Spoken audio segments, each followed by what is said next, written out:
Nekaj let pozneje je vladal v Jeruzalemu kralj Sedekija. Tedaj so bili Babilonci zasedli judovsko deželo. Hotel se je rešiti sovražnika, zato je sklenil zavezo z Egiptom. Faraon je prihitel z vojsko, da bi mu pomagal. V deželi Juda je grozila vojna. Tedaj je poslal kralj k Jeremiju sla. Jeremija, moli vendar Gospodu našemu Bogu za naše ljudstvo. Tako govori Gospod, Bog Izraelov. Nikar sami sebe ne varajte. Faraonova vojska, ki je odrinila, da vam pomaga, se vrne v Egipt. Potem udarijo Babilonci z vso močjo nad mesto, ga osvojijo in požgejo. S tem je Jeremija kralju svetoval, naj se sporazume z Babilonci. Potem je hotel oditi iz Jeruzalema v svoj rojstni kraj Anatot, da bi sorodniki razdelili dediščino. Pri Benjaminovih vratih ga ustavi straža. Bi jo rad popihal k Babiloncem, Jeremija? To ni res. Še na misel mi ne pride kaj takega. Zgrabite ga! Straža Jeremiji ne verjame, ga prime in odpelje pred kraljeve kneze veljake. Ti pa so mu že dolgo gorki. Dajo ga pretepsti in pahniti v globoko in vlažno ječo. Tam je Jeremija dolgo zaprt. Kralj Sedekija ne ve, kaj naj stori. Jeremijo bi rad vprašal za svet, vendar mu je nerodno pred veljaki. Skrivaj pošlje pon. Jeremija, imaš kakšno Gospodovo besedo zame? Seveda. Babilonski kralj te bo dobil v roke. Kralj Sedekija, kakšno hudodelstvo sem storil, da ste me vrgli v ječo?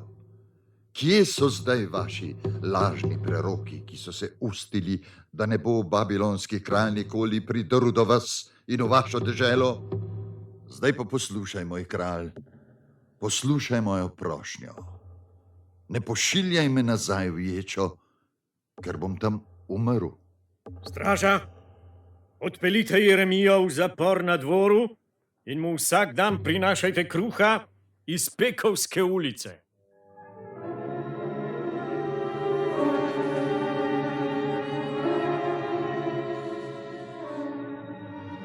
Gospodar, Babilonci so obkolili Jeruzalem.